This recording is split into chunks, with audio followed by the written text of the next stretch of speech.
Hey everybody, welcome back to the channel. So today we have another Dorico upgrade, and this one's a pretty small one, but it's nice to see these maintenance updates coming through frequently because we know that the company is still updating the software and making everything work a little bit better for us. So let's check out Dorico 6.2.1. So on the website you can see here we only have a few changes here to Dorico in this update.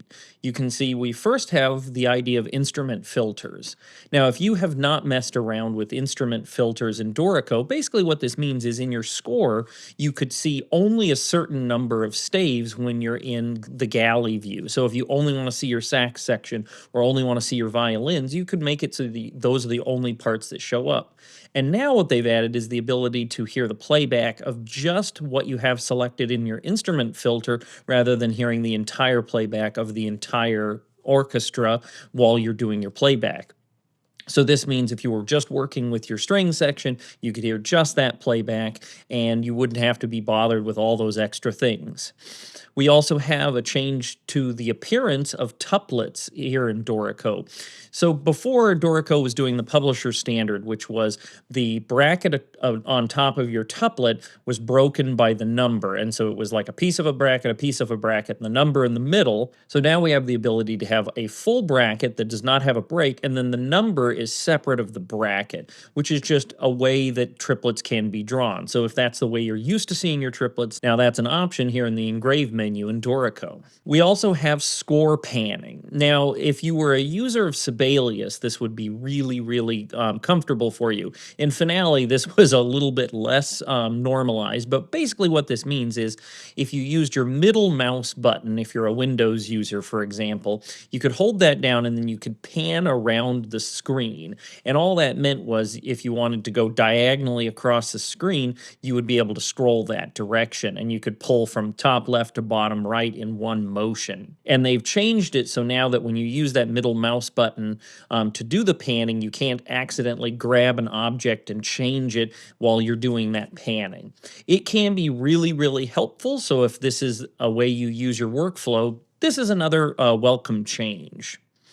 They also have updated smart quotes, and those are the quotes where the quote is actually upside down at the beginning and right side up at the end, and you have more control over that as well. Again, I don't really worry about that too much, but if that's something you want to incorporate into your pieces, now you have more control over it. The last two things are pretty darn simple. The first one is we now have more control over customizing when we see instrument change dialogue. So if you have a saxophone and flute part in the same player, now we can hide and adjust the two sax or two flute dialogue in the engrave menu. Previously, you had to do some kind of pretty complicated stuff to make those hide, and then what would happen is you would basically end up not being able to control it. And so in this particular case, now we have options. Now in Dorico, when we hide one of these instrument changes, it shows up as a signpost so we can actually keep track of it, which is really darn handy, frankly speaking. And then finally, they've made some much needed updates to Dorico for iPad. These are mostly maintenance updates, but it gets a lot more functionality to that software. So let's go ahead and install it here. Okay, so when you fire up Dorico, you're met with this fun little free update available. And when you click on it, it takes you to the website we were just looking at. But the way we actually install it is we need to open the Steinberg Download Assistant. So I'm going to go ahead and close Dorico, and I'm going to launch the Steinberg Download Assistant. Okay, so once we have the Download Assistant open, we can go ahead and click on Dorico Pro 6. And then we can see that there's a Dorico 6.12, and we're going to go ahead and hit install. Now, this process is fully automated, meaning you don't have to actually do anything. It might ask you for your admin password is all, but it's just going to go ahead and download everything and install it for you, and it'll pretty much have it done in a jiffy. Okay, with the installation complete, we can go ahead and fire up Dorico. Okay, now that Dorico has started, we can see our new version down here of 6.2.1, and we'll see that the red box is gone, and so we can go ahead and open up a piece of music. Now again, like in other versions, once you've done the update, it's going to tell you, hey, this project was created with an earlier version. That's okay though, because I have no intention of uninstalling this update. Okay, so let's check out some of these new features here in Dorico. So if we go to the galley view, we can enable our instrument filter here by clicking on this little hourglass. And then from there, you can see we have a listing of all of our custom filters, or we can create a new one by clicking on these little dots here. You can see I have one filter set up for just voice and piano, but let's make one for the saxes. So we'll hit the plus sign here to add a new one, and then we're going to add the 5 saxophones. Now, if I hit the filter button again, I can choose my sax section.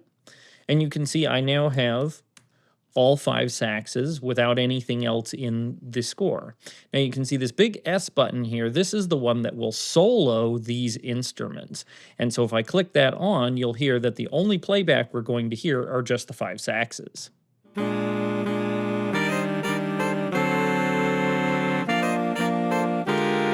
Whereas if we uncheck that, we're going to hear playback from all of them.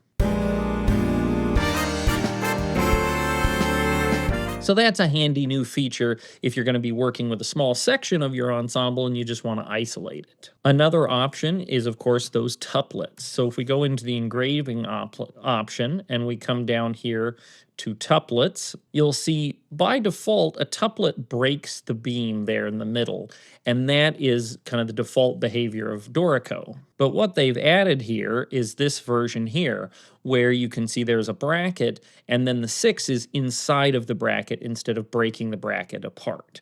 Now, personally, I like the broken bracket. That's what I'm used to, but if that is the way you'd like to see your tuplets, that's a handy new feature here in Dorico. The final change is hiding instrument labels. So if I was to go into my score here, and you can see I have a flute part as part of my alto 1. So now in page view, you can see there is the indicator showing that we are changing to flute. And now in Dorico, we can hide those. So you can see down here in the properties pane, I have the ability to hide the prefix, hide the whole thing, which now appears as a signpost so I know that it's actually there, as well as I can change a custom text. So I could say flute ×2, for example, and now it will actually change the text in the box, and it gives us just more flexibility with these labels. Now, the panning feature in Dorico, I unfortunately don't have a third mouse button because I use a trackpad, so you'll have to experiment with that yourself if you are a third button mouse user. Remember, on most mice, if you click down the scroll wheel, that's how you would enable the third button. So thanks so much for watching this quick update video. I hope you're enjoying all the content on the channel. Again, keep checking back. I have more great Dorico tips as well as other videos coming out very, very soon. So again, thanks so much for watching, and I'll catch you next time.